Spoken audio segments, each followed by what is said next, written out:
Day 7. Something a bit different today. If you've been lurking around the Discord for a bit, you may have noticed that I've been posting, requesting you to submit your demos and your websites to me so that I can review them. I got a lot of submissions. So for today, I'm not going to be looking at all of them, but I picked 5, 6 of them. First off, we're going to start with IdeaForge. I have no idea what I'm looking at, so let's check it out.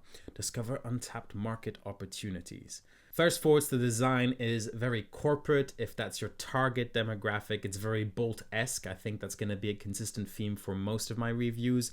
I would suggest going for a theme that catches the attention, catches the eye. And if you don't specify what theme design you want, then seems to me that you're going to get this consistent kind of very market, very corporate logo design as well. But that's a small element. Right, from what I gather, essentially we suggest an idea and then the app is going to determine whether or not this is something that is relevant and that the market actually has a demand for. Let's log in. Successfully logged in, generate new ideas, start a new idea session with AI-powered market research, real-time web searches. All right, well, I'm curious to obviously use my idea and see what it has to say and if it generates some insightful thoughts. So I'm not looking to have it generate new ideas. Market research, start generating ideas, no sessions, a new session, quick spark, fast ideation, complete multi-round evaluation with full blueprint run, 30 to 60 minutes. Interesting. Let's have a look. I'm going to describe my idea.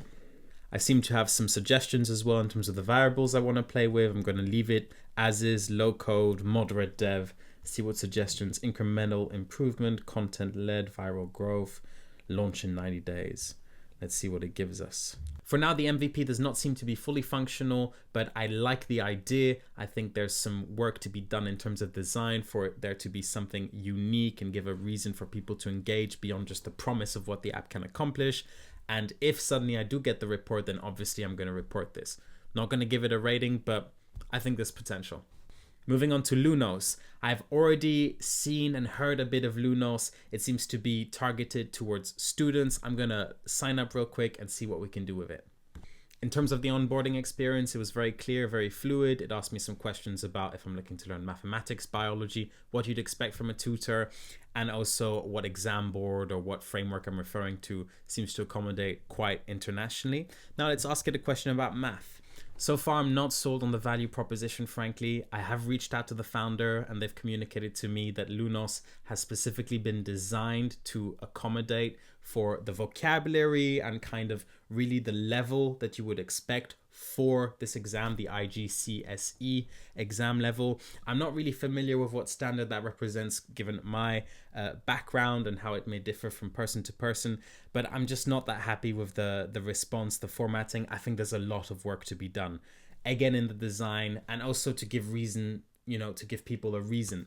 Maybe a little suggestion if there was a forum section where users could also ask questions and help each other out. I think there would be a bit more of a personal element for students that are trying to work, where it's not just you're interacting with a model in the same way that you could be interacting with a model, all the models that are out there. If there was a bit of this like by feature, you can interact with the agent, but also forum and other students, maybe could work. Next up, we have Universal Context Interpreter. Try and say that 10 times.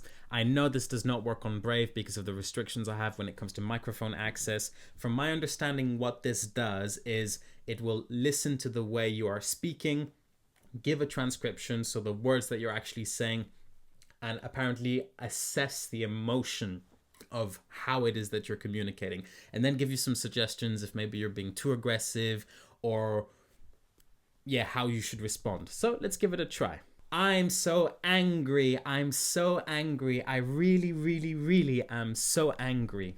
First things first, I like the design. It seems very futuristic, feels like I'm on some sort of sci-fi.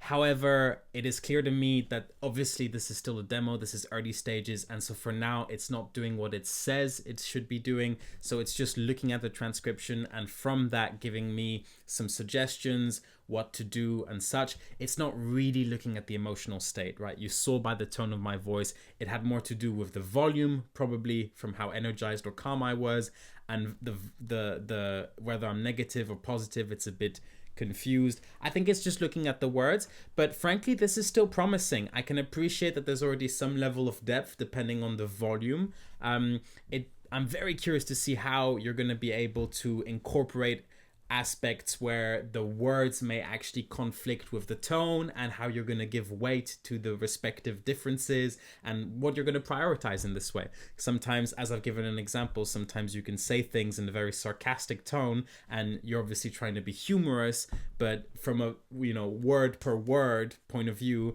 it's going to mean something completely different. So there's going to be a lot of challenges with this one, but I can see the use cases where it may be really relevant for people that might struggle with picking up on social cues, or that are just working, extended periods of times trying to assist people. This can be a good and powerful tool. So overall, promising, keep at it.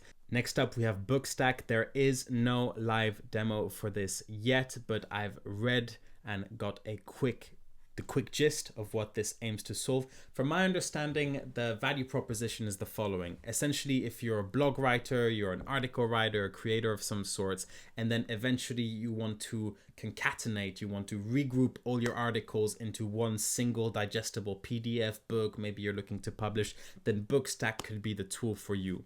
My concerns with this are that sometimes the tools that I've experienced, some tool AI models are really good at taking large amounts of information and then identifying what's relevant, but it can still lose the thread from a narrative point of view. And so if one time you're talking about biodiversity and the next time you're talking about politics and such, it can be difficult to make a sensible PDF. But if you're a consistent creator and you're often making similar, theme and such, I could see BookStack having potential. Obviously, I would love to see a live demo, and I think you're going to need that if you want to successfully submit for this hackathon, but it seems promising and I look forward to seeing how it progresses. And last but not least, we have TripKit. I am already logged in and exploring the interface as we speak.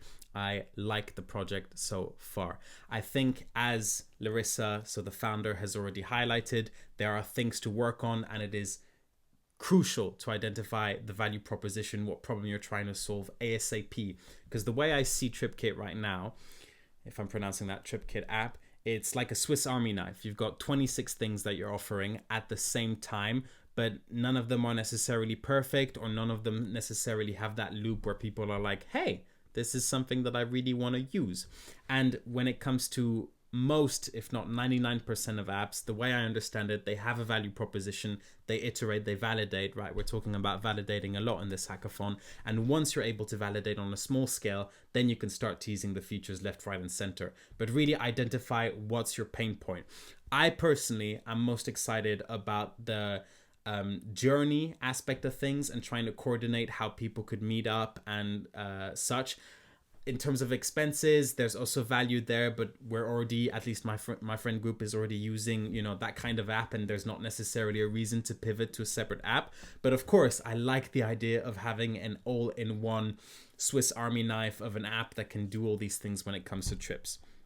In terms of the interface, it's clear, it's intuitive. I really barely spent a minute on it, and I know what I'm looking to add. There's just too much at this point. There's just too much. Clean, simple, easy are your friends. Use them. That's it for today. If you'd like to see me make more of these, to review more of your projects, DM me on Discord, send a comment, share your project, and I'm more than happy to do so in the next video. I hope you enjoyed. Have a good one. Keep on building, and I'll see you around.